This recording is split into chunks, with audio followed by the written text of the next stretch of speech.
Yeah, and I definitely noticed those young guys stepping up. I guess I know you didn't want to do this, but I did, want to bring it back to Sean Clifford because I have said in the Black Cherry Slack channel and on social media, I was glad they're bringing Cliff back for a 6th year because of all, just because of how young the quarterback room would be otherwise if he wasn't there.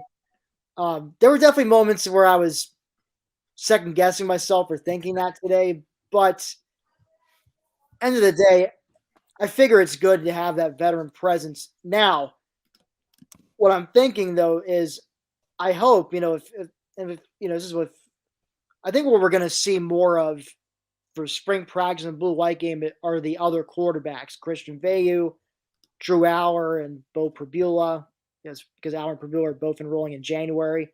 And so I think all three of them are gonna have their moments in the blue white. Will have a chance to showcase their stuff in the blue white game because you figure Sean Clifford's only going to play maybe one series at most, if he even plays at all in the blue white game.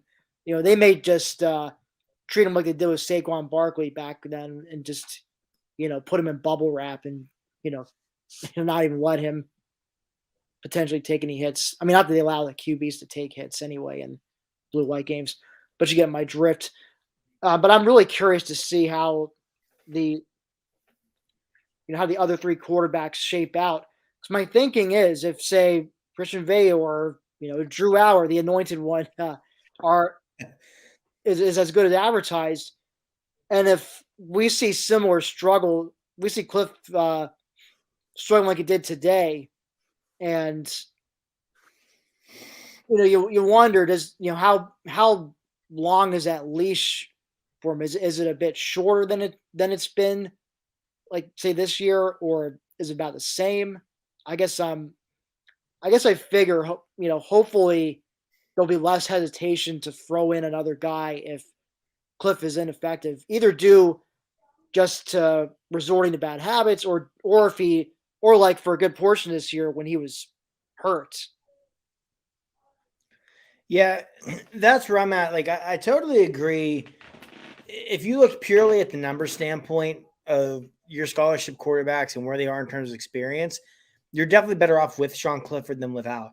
But my fear is if we get into next season and we see him falling into these old habits and we see him struggling or maybe trying to play hurt, we don't see them make a change. I forget exactly how I worded it, but I said something on Twitter after the game that was kind of half sarcastic, kind of half not. But I can see it already now. Next year, it's after week 6. Penn State's coming out of a loss against Michigan. Clifford's got 8 touchdowns and 9 interceptions on the season. And James Franklin's not even considering a coach or a quarterback change.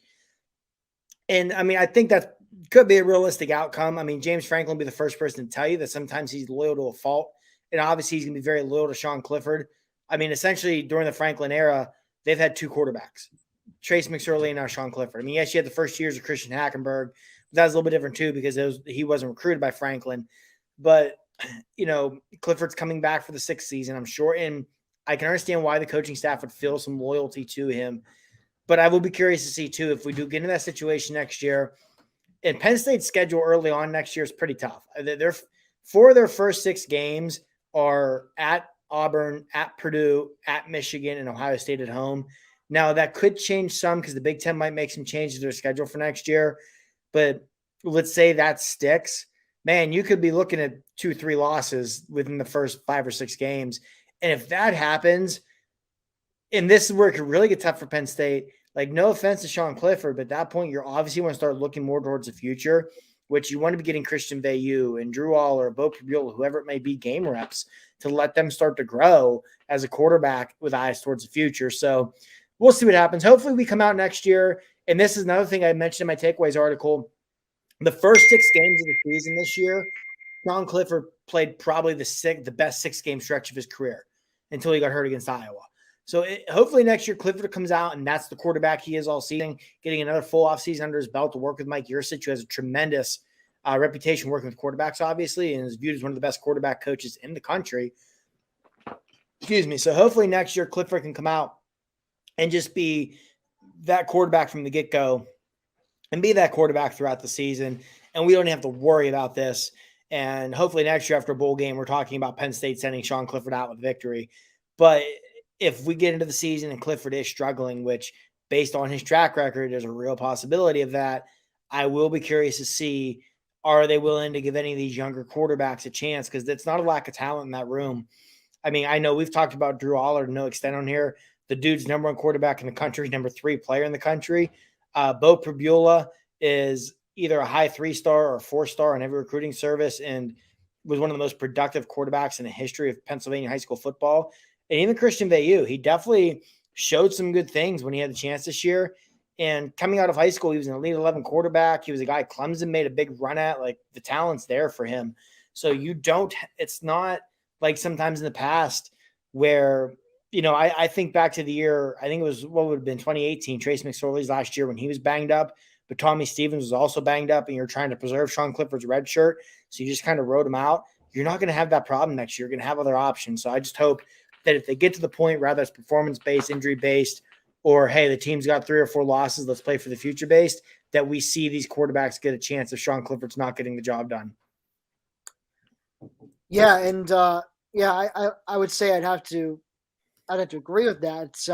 With that schedule, and we should add a caveat. That schedule is probably subject to change because we know the Big Ten is going to change some teams like home and homes around because it looks like otherwise you'd have one team playing another either at home or on the road for a 3rd straight year, which the Big Ten does not want. So that's probably could cause some changes on the calendar, which could in turn affect Penn State.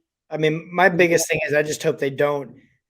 I'll take any change it takes and not have to play Ohio State and Michigan back-to-back weeks because I'm hoping. I don't care if you're Alabama, you don't want to play Ohio State and Michigan back-to-back weeks. No team in the country wants to do that. And if you ask me, Marty, I think it's ridiculous how the Big Ten for the longest time was scheduling games, was putting out conference schedules, 4 or 5 years in advance. I think it's ridiculous. I really think you should just come up with a new one every offseason just because the competitive balance can change, as you've seen over the years.